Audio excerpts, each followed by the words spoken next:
Hey everyone, hope you're all doing well as we finish up the semester and get towards our final CDR presentations.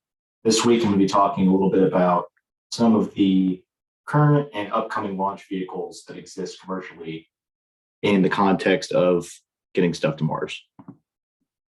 So starting off with launch vehicles that already exist and have been flying, talking about Ariane 5 from the European Space Agency.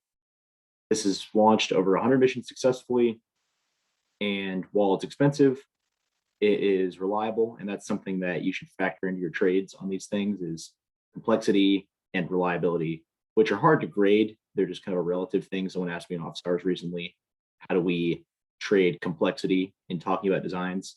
And I said, just kind of quantitatively make them ranked, the most complicated to the least complicated. And you don't have to have too much of a rationale for that besides what you guys think would be the complexity of a certain launch system or a certain electrical system or any subsystem that adds complexity for the benefit of reducing cost, reducing size, or something like that. So talking about this launcher, it can take about 5 tons to a Mars transfer orbit. And in the context of your design, I'm talking about for all of these launchers, the weight it can take to Mars, the diameter of its fairing, the height of its fairing, and an estimated cost. And for some of the launchers that don't exist yet, I haven't best idea of the cost, but I do my best to estimate them. So this one can take about 5.4 meter wide objects and stuff up to 15.5 meters tall. And it comes in pretty expensive. They throw away all the boosters, nothing's reused. It's kind of an older design. And so the cost is close to $200 million per launch. Next up, it's only flown a couple times, but Falcon Heavy from SpaceX. The Falcon Heavy can take almost 17 tons to Mars transfer orbit with slightly less wide diameter, although it's a little bit taller. And the cost is significantly cheaper because all 3 of the bottom boosters for the first stage are just Falcon 9s, all of which have been proven to be reusable. And in the context of Falcon Heavy launches themselves, all 3 have successfully been landed. And so that reusability is what brings the cost down significantly compared to more traditional launchers. And that's SpaceX's whole deal. Next up, looking at stuff that does not exist yet is in the works, though. NASA's Space Launch System, the SLS, a big cause of concern among people in the space industry, people in the government, for how inefficient and expensive it is.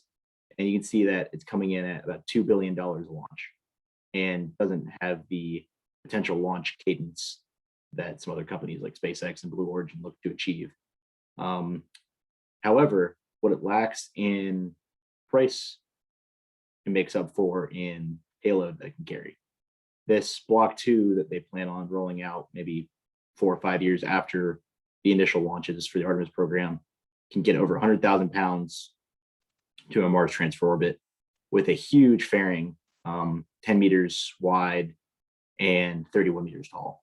However, again, people mentioned it during PDR that the price of this launch alone puts it out of use for this project. Just wanted to mention it though. Another good option would be using Vulcan Centaur, the upcoming launcher that's replacing the Delta IV and the Atlas V for United Launch Alliance. Similar kind of specs to some of the higher rated Atlas Vs. They can take about 6.5 tons to a Mars transfer orbit with a really tall fairing. You can see that the white in this drawing, this rendering, is all fairing. So it's about 21 meters tall by 5.5 meters wide.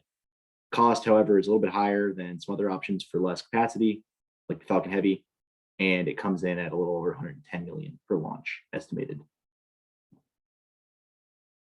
Another one that's been popular with people's projects thus far at PDR level was using Starship and Super Heavy.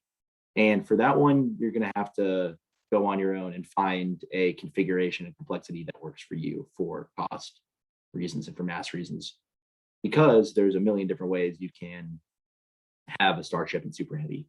You can have the whole thing expendable. You can have just the first stage expendable.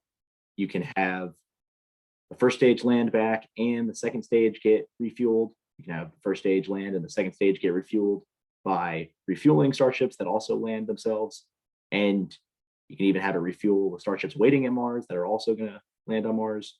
So there's a million different ways you can have it shake out. And you can look into some of what they proposed as their bids for having Starship be the lunar lander in a contract they won for Artemis 3 and 4. And that configuration, I believe, involved a number of refuelings in low Earth orbit, which at the risk of adding tons of complexity, significantly lower the cost. And so there's projections that this can get the most stuff anywhere at the lowest cost as well. However, you're trading complexity for all that. But by 2040, I think it's safe to say that they might have that ironed out. Maybe not in the next couple of years, but by 2040, hopefully. Another similarly developing rocket planning to launch for the first time in 22 or 23 is Blue Origin's New Glen. A little bit of a mix of the more traditional stuff and some of the newer stuff SpaceX is doing. They plan on having the first stage be entirely reusable. The first stage will land on a barge similar to Falcon 9, Falcon Heavy, Starship. However, the second stage is expendable and it's huge. This entire thing is just insanely large. They plan on, with reusing the first stage, being able to get about 20 tons to a Mars transfer orbit. And the fairing is 7 meters wide. So you can put some big stuff in there, and pretty tall as well at 13 meters. So I hope this provides you a little bit more context, a little bit more information regarding what is going to get your team's project to Mars in the first place, as that is a pretty important thing in systems engineering for space systems to understand that what you develop has to be compatible with your launcher, and your launcher has to be compatible with what you develop. So just some things to think about.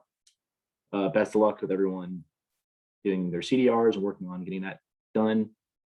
Happy Thanksgiving to everyone. Enjoy a little bit of time off before we get to the end here. Take care.